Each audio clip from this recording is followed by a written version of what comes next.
meus amigos, meus irmãos, boa tarde, boa noite.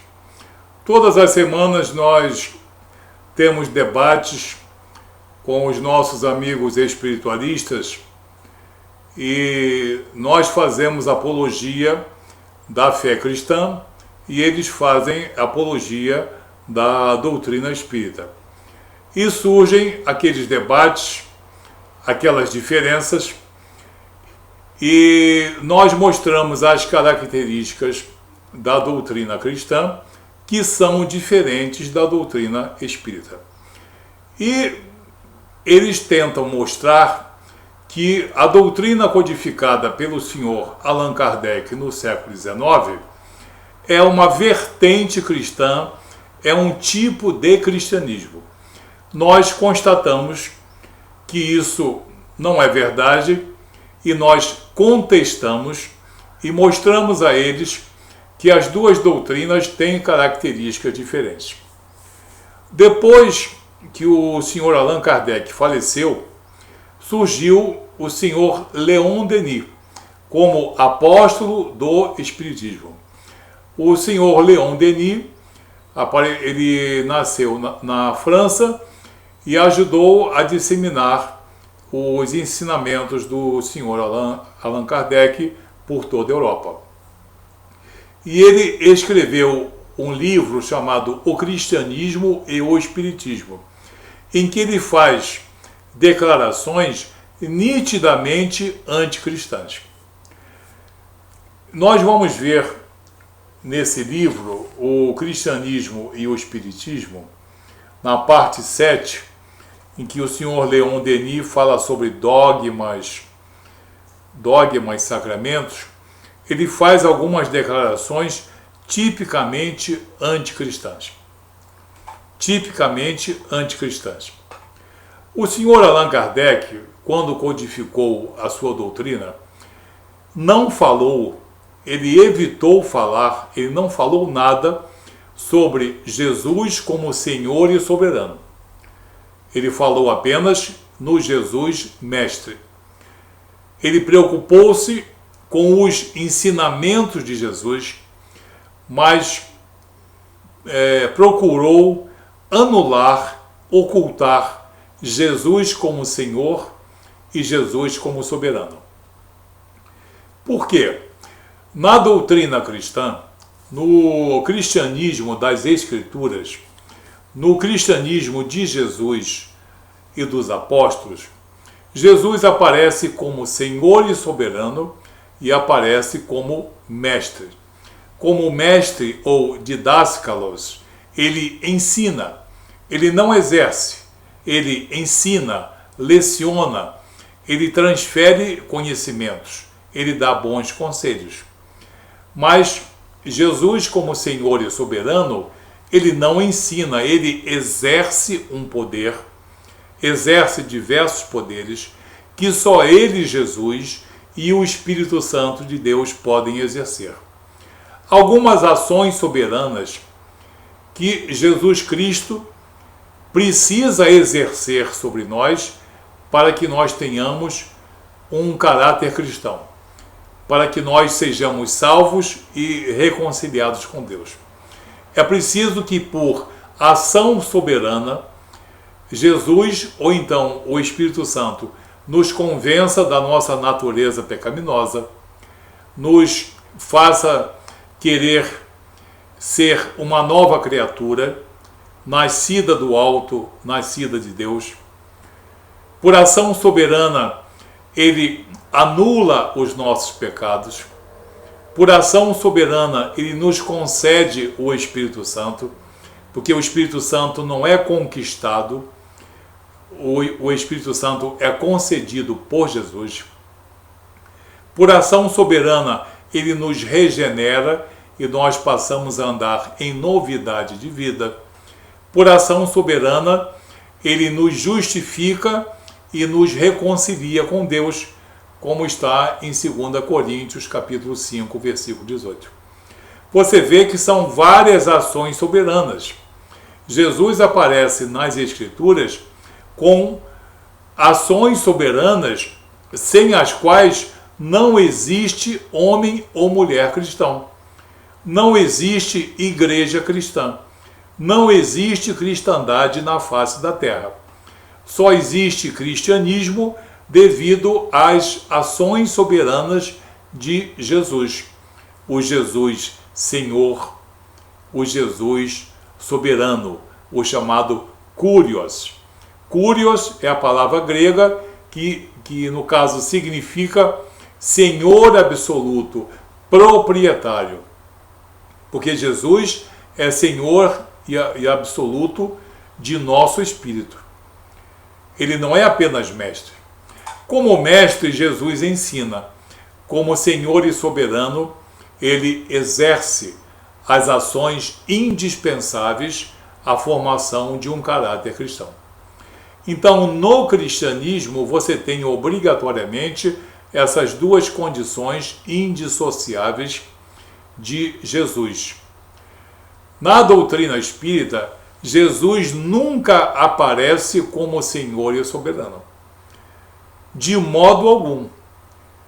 Ele não é tolerado como Senhor e soberano. Eles não admitem isso.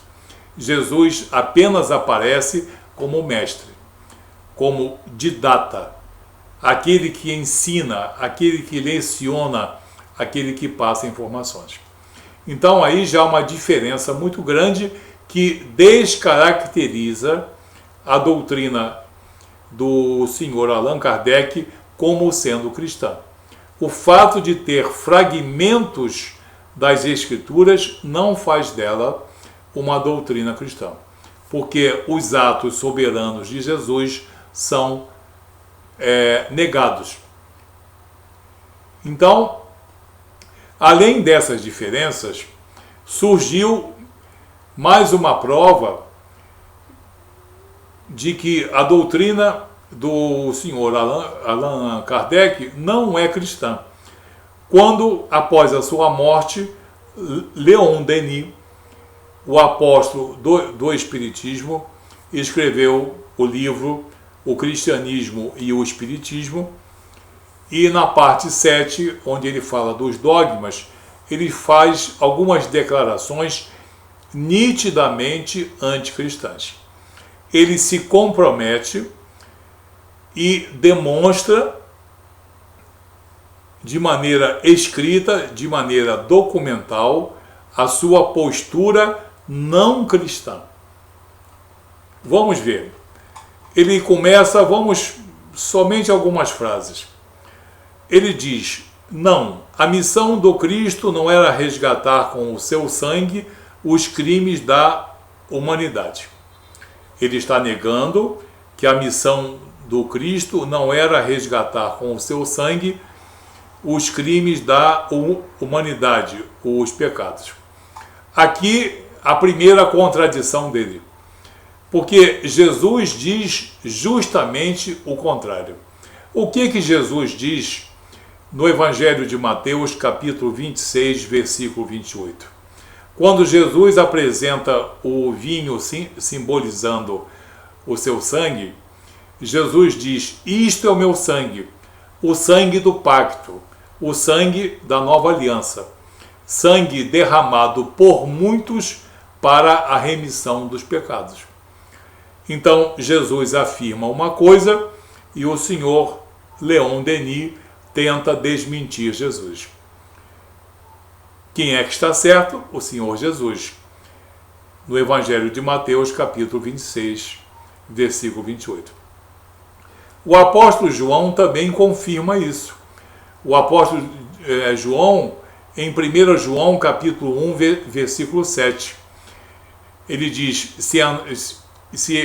se andarmos na luz como ele está na luz, temos comunhão uns com os outros, e o sangue do seu Filho amado nos purifica de todo pecado. Então, tanto Jesus quanto o apóstolo João afirmam o poder remidor do sangue de Jesus. O sangue que anula os pecados e o sangue que nos prepara para um caminhar cristão. Mas o senhor Leon Denis não aceitou isso. problema dele, nós não temos nada a ver com isso. E ele continua: o sangue mesmo de um Deus não seria capaz de resgatar ninguém. Aqui ele novamente duvida do poder remidor do sangue de Jesus e nega a divindade de Jesus. Aí ele se contradiz novamente, porque no livro de Atos dos Apóstolos, no capítulo 20, no versículo 28, está disposto justamente o contrário do que ele diz. Em Atos dos Apóstolos, capítulo 20, versículo 28. Olhai, pois, por vós e por todo o rebanho, sobre o qual o Espírito Santo vos constituiu bispos, para apacentardes a igreja de Deus, que ele resgatou com o seu próprio sangue. De que maneira o Espírito Santo de Deus resgatou a igreja com o seu próprio sangue? Alguém já viu Deus Pai ou o Espírito Santo de Deus crucificado e vertendo sangue? Não, Jesus. Então, aqui prova de que Jesus é divindade e foi ele que resgatou com o seu sangue a igreja de Deus. Porque a igreja é propriedade de Deus Pai, de Deus Filho e de Deus Espírito Santo. Então, novamente aqui, o senhor Leon Denis se contradiz, porque no livro de Atos dos Apóstolos 20 e 28, Jesus aparece como divindade e como resgatador pelo seu sangue. E ele continua: cada qual deve resgatar-se a si mesmo, resgatar-se da ignorância e do mal. Cada qual deve resgatar-se a si mesmo. Se cada homem deve resgatar-se a si mesmo, ele está concedendo ao homem a capacidade de auto-remir-se, de auto-resgatar-se ou de salvar-se. Jesus nega isso. Jesus nega que o homem seja capaz de salvar-se ou de resgatar-se ou de remir-se. No Evangelho de Mateus, no capítulo 19, no versículo 25, versículo 25 e 26, Jesus diz, está escrito: ouvindo isso, os discípulos ficaram grandemente maravilhados e disseram: sendo assim, quem pode ser salvo? Sendo assim, quem pode ser salvo? Essa pergunta foi dirigida a Jesus. E o que Jesus responde?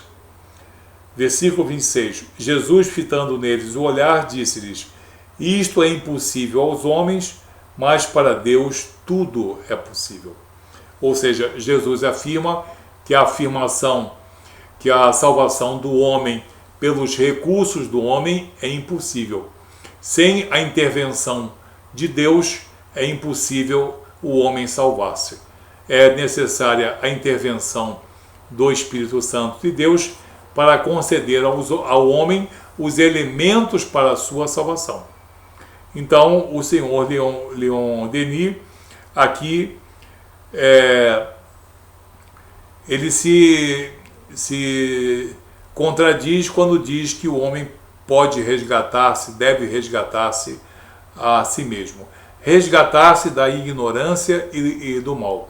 Não existe maior ignorância e não existe maior mal do que escarnecer das Escrituras, escarnecer do sangue remidor de Jesus, escarnecer da concessão do Espírito Santo de Deus e escarnecer da salvação pela graça misericordiosa de Cristo. Não vamos à frente para não ficar muito rude. E ele afirma: nada de exterior a nós poderia fazê-lo. Nada de exterior a nós poderia fazê-lo. O senhor Leon Denis afirma que nenhuma força espiritual exterior pode contribuir para o nosso resgate, para a nossa regeneração ou para a nossa salvação. Nisso ele está contradizendo Jesus. Porque no Evangelho de João, capítulo 15, versículo 5, Jesus diz: eu sou a videira, vós sois as varas, e sem mim nada podeis fazer. Sem mim nada podeis fazer. Como as varas secam quando são destacadas da videira, assim também o homem, sem atuação de Jesus ou do Espírito Santo, não é nada no campo espiritual. Então, ele comete aqui mais um erro, mais uma contradição, mostrando-se nitidamente anticristão. E quando afirma que nada de exterior a nós poderia salvá-lo, poderia fazê-lo.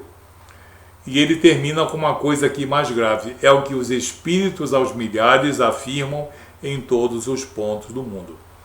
Quando ele afirma isso, ele está depositando não em Jesus, não no Espírito Santo e não nas Escrituras a devida credibilidade, mas está depositando toda a credibilidade no mundo espiritual, que você sabe está repleto de espíritos enganadores que são demônios. Então, só por essas frases aqui, o senhor Leon Denis, na parte 7 do seu livro O Cristianismo e o Espiritismo, ele tira qualquer possibilidade da doutrina espírita requerer para si a condição de doutrina cristã. Ela não é cristã e apresenta nitidamente elementos anticristãos. Afinal de contas, se o senhor Leon Denis é reconhecido como apóstolo do Espiritismo e ele afirma essas coisas, ele mesmo nega que o Espiritismo, que a doutrina do senhor Allan Kardec, tenha qualquer conotação cristã. Então, o cristianismo respeita Jesus como Senhor e soberano. A doutrina de Leon Denis e do senhor Allan Kardec só admitem Jesus como mestre. Eles também não aceitam o Espírito Santo de Deus e não aceitam as Escrituras como única regra de fé, não dando credibilidade a elas e delas frequentemente escarnecendo. Então, com essas informações, você que está em fase de formação cristã, você sabe que você precisa isentar-se do perigo de pensar que existem 2, 3 cristianismos, que existe uma vertente, 2 ou 3. Não. Só existe uma fé cristã. É a fé que está disposta nas Escrituras Sagradas, em que as Escrituras Sagradas são amadas e respeitadas, em que o Espírito Santo de Deus existe e é reverenciado, e aonde Jesus aparece como resgatador pelo seu sangue remidor. E aparece também Jesus sempre como Senhor e soberano e sempre como mestre. Ok? Não vamos fazer confusão pensando que uma doutrina é outra ou que qualquer um pode sustentar-se em qualquer, digamos, pressuposto que conste nas Escrituras. Que Deus abençoe você. Até o próximo vídeo. Muito obrigado.